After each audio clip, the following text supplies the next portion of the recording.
Welcome to the topic master. तो कैसा है आप सब। आज हमें क्या पढ़ना है, वर्णांधता पढ़ना है। पिछले लेक्चर पर हमने सेक्स लिंकेज को देखा था, उन्हीं का एक एग्जांपल था एक्सरसाइज का एक एग्जांपल था कलर ब्लाइंडनेस। आज हम कलर ब्लाइंडनेस को अच्छी तरीके से पढ़ेंगे, साथ साथ में सभी का कलर ब्लाइंडनेस चेक किया जाएगा यहाँ पर फ्री ऑफ कास्ट। मतलब यहाँ पर मैं आपको ये बताऊंगा कि कलर ब्लाइंडनेस को आप कैसे चेक कर सकते हैं घर बैठे। ठीक है, तो चलिए स्टार्ट करते हैं आज के इस लेक्चर को। और सबसे पहले हम ये बात करेंगे कि इसको खोजा किसने था। तो जो इनके साइंटिस्ट का नाम था वो था हॉर्नर। क्या था, हॉर्नर नामक साइंटिस्ट ने सबसे पहले वर्णांधता के बारे में बताया। और इसका बताया क्या चीज होती है वर्णांधता।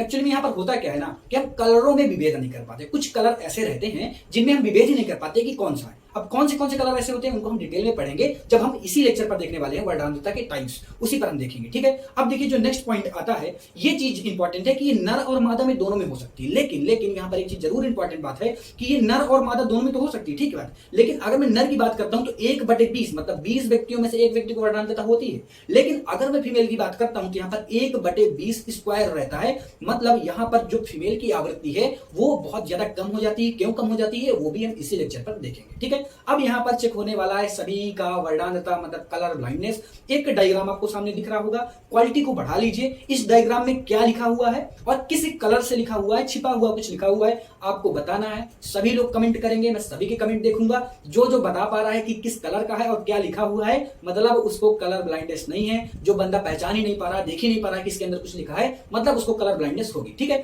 तो ये चीज आपको जरूर कमेंट करनी है, जरूर से जरूर कमेंट करनी है। क्यों? क्योंकि प्रत्येक 20 व्यक्तियों में से एक व्यक्ति को वर्णांधता होती है, मतलब आप में से किसी को हो सकती है। ठीक है, तो इसका भी यहीं पर चेक हो जाएगा। और बढ़ते हैं अब आगे और देखने वाले हैं कलर ब्लाइंडनेस होती कैसे है। अब देखिए होता क्या है, सामने आपको दिख रही होंगी खूबसूरत सी आंखें हैं। अब देखिए अगर मैं इन आंखों की बात करूं तो हमें क्या पाए जाते हैं, 3 तरीके के रॉड पाए जाते हैं जो डिसाइडिंग फैक्टर होते हैं कलर के। वो रॉड कौन कौन से होते हैं, ग्रीन होता है, रेड होता है और ब्लू रहता है। मतलब ये 3 तरह के रॉड पाए जाते हैं। अगर तीनों रॉड में से कोई भी सिंगल रॉड खराब हो जाता है मतलब हमें वर्णांधता हो जाती है। क्यों? क्योंकि हम कलर को पहचान नहीं पाएंगे, वो वाला हमारा रॉड ही खराब है। अब अगर सपोज दैट मैं बात करता हूं ग्रीन कलर का मेरा रॉड खराब हो गया तो होगा क्या, अगर इस डायग्राम में आप देखेंगे तो इस डायग्राम में ग्रीन कहां है, ग्रीन कहां है, ग्रीन कहां है, ग्रीन कहां है, ये ग्रीन रहा। ठीक है, ये 1 नंबर जहां पर मैंने लिखा ये ग्रीन है। ठीक है, सभी को दिख रहा होगा ग्रीन। अगर ग्रीन नहीं दिख रहा तो कलर ब्लाइंडनेस भाई आपको। तो देखिए ये ग्रीन है। अब अगर मैं सेकंड नंबर डायग्राम की बात करूं तो क्या ये वैसा ही दिख रहा है जैसा पहले था, 1 नंबर में था। क्या तीसरा नंबर भी वैसे दिख रहा है जैसे पहले नंबर में था। मतलब दोनों में डिफरेंट आ रहा है अगर आप ध्यान से देखेंगे तो। ठीक है, तो ऐसा ही होता है। अब हम इनको थोड़ा सा आगे बढ़ के देखते हैं, इनके टाइप्स को देख लेते हैं, यहां से चीजें और क्लियर होने वाली है। ठीक है, तो देखिए 3 तरीके की कलर ब्लाइंडनेस हो सकती है। जैसा कि मैंने आपको बताया कि हमें 3 तरीके के रॉड ही पाए जाते हैं। अब 3 तरीके के रॉड पाए जाएंगे मतलब तीनों रॉड में से कोई भी एक रॉड खराब तो एक कलर ब्लाइंडनेस आपको हो सकती है। मतलब टोटल 3 कलर ब्लाइंडनेस मेनली होती है। वैसे होती तो बहुत टाइप्स की है, लेकिन मेन जो सबसे ज्यादा हमें देखने के लिए मिलती है जिनकी आवृत्ति वो 3 तरीके की हो सकती है। जिनमें से पहला टाइप है ड्यूटेरोनोपिया। क्या है ड्यूटेरोनोपिया? ये किसके कारण होती है, ये ग्रीन कलर के कारण होती है। यहाँ पर ग्रीन वाला हमारा रॉड था ना वो यहाँ पर क्या हो चुका है, खराब हो चुका है। अब अगर मैं सेकंड टाइप्स की बात करता हूं प्रोटेनोपिया की, तो यहाँ पर रेड कलर वाला रॉड खराब हो जाता है। ठीक है, वैसे ही अगर मैं थर्ड नंबर की बात करता हूं, थर्ड नंबर कौन सा है, ट्राइटोनोपिया। अब ट्राइटोनोपिया की बात करता हूं तो यहाँ पर ब्लू कलर वाला रॉड खराब हो गया है। मतलब इसको हम ग्रीन ब्लाइंडनेस कहेंगे, इसको हम रेड ब्लाइंडनेस कहेंगे, इसको हम ब्लू ब्लाइंडनेस कह देते हैं। ठीक है, ये चीजें क्लियर हो गई, अच्छी तरीके से क्लियर हो गई। अब देखिए यहाँ पर आपको और अच्छी तरीके से क्लियर होने वाली है। ये आपको डायग्राम दिख रहा है, इस डायग्राम को मैं कहूंगा ए नंबर, और यहाँ पर 2 डायग्राम आपको और दिख रहे होंगे, बी नंबर और सी नंबर। ठीक है, अब ध्यान से देखिएगा, सपोज दैट आपको ड्यूटेरोनोपिया हो जाती है, मतलब आपका ग्रीन कलर खराब हो चुका है, ग्रीन कलर अब आपको नहीं दिखने वाला। तो मैं 1 नंबर जिसको नंबर दे रहा हूं, आप उसका जो नंबर है वो 1 नंबर एक्चुअली में ग्रीन नंबर दिख रहा होगा आपको, लेकिन वो बंदे को दिखेगा कैसा, 2 और तीसरे के जैसा दिख सकता है। मतलब यहाँ पर देखिए ग्रीन कलर जैसा नहीं है, कुछ मिलता जुलता ग्रीन है लेकिन प्योर ग्रीन यहाँ पर नहीं है। ठीक है, अब अगर मैं रेड ब्लाइंडनेस की बात करता हूं तो ये ए नंबर, मैंने रेड ब्लाइंडनेस को 2 नंबर दिया, दिख ही नहीं रहा यार, इसको मैंने 2 नंबर दे दिया। ठीक है, अब देखिए अगर किसी को रेड ब्लाइंडनेस हो गई मतलब उसका रेड वाला रॉड जा चुका है, अब वो रेड को कुछ ऐसा देख पाएगा जहां पर मैं 2 नंबर लिख रहा हूं वैसा। ठीक है, मतलब यहां पर अब आपको एज इट चीजें क्लियर हो रही होंगी, इसलिए मैंने डायग्राम भी बना रखा है।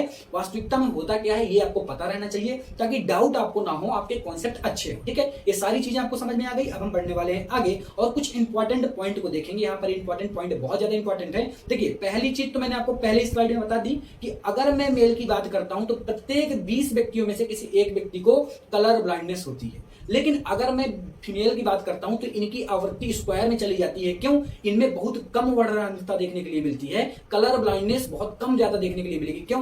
क्योंकि अब आपको यहां से समझ में आने वाला, ध्यान से चीजों को देखिएगा।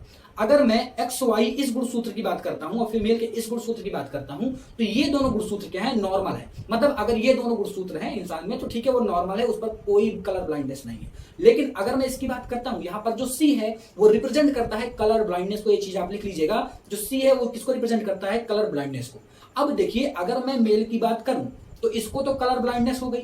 अगर मैं फीमेल की बात करूं तो यहां पर ध्यान देने वाली बात यह है कि फीमेल के जब तक दोनों एक्स में सी नहीं आएगा तब तक उसको कलर ब्लाइंडनेस नहीं होगी। अगर दोनों में सी है तो ठीक है, उसको डिजीज होगी। लेकिन अगर एक में सी है और एक एक्स में कुछ नहीं है तो कैरियर हो जाएगी, वाहक हो जाएगी। एक पीढ़ी से दूसरी पीढ़ी में अब वो लक्षण जाएगा, उस पर वो लक्षण प्रकट नहीं होगा, केवल कैरियर रहेगी। अब यहां से आपको स्पष्ट हो रहा होगा कि पहली कंडीशन फीमेल में नॉर्मल है, दूसरी कंडीशन भी एक तरीके से कैरियर है, आप इसको नॉर्मल ही कह सकते हैं, भले वो कैरियर लेकिन है तो नहीं ना उसमें, तो वो भी ठीक है। लेकिन तीसरी कंडीशन जाके जब तीसरी कंडीशन आएगी तब उसको डिजीज होगी। लेकिन मेल की केवल एक ही कंडीशन है, अगर सी आ गया तो उसको कलर ब्लाइंडनेस होनी ही है। ठीक है, तो ये चीज आपको अच्छी तरीके से क्लियर हो गई होगी कि आखिर क्यों मैंने इस चीज को कहा 1/20 और 1/20 का होल स्क्वायर। ठीक है, ये चीज क्लियर हो गई। अब देखिए, सारी चीजें मैंने आपको अच्छी तरीके से क्लियर की हैं। बाय द वे, अगर आपको कोई प्रॉब्लम होती है, हाँ इसके क्वेश्चंस मैंने नहीं बताए कैसे क्वेश्चन को हम सॉल्व करते हैं, तो एक वीडियो में बनाऊंगा जिसमें 3 एग्जाम्पल थे। तीनों एग्जाम्पल को पहले मैं पढ़ा लेता हूं, फिर तीनों एग्जाम्पल के जितने भी संभावित क्वेश्चन हो सकते हैं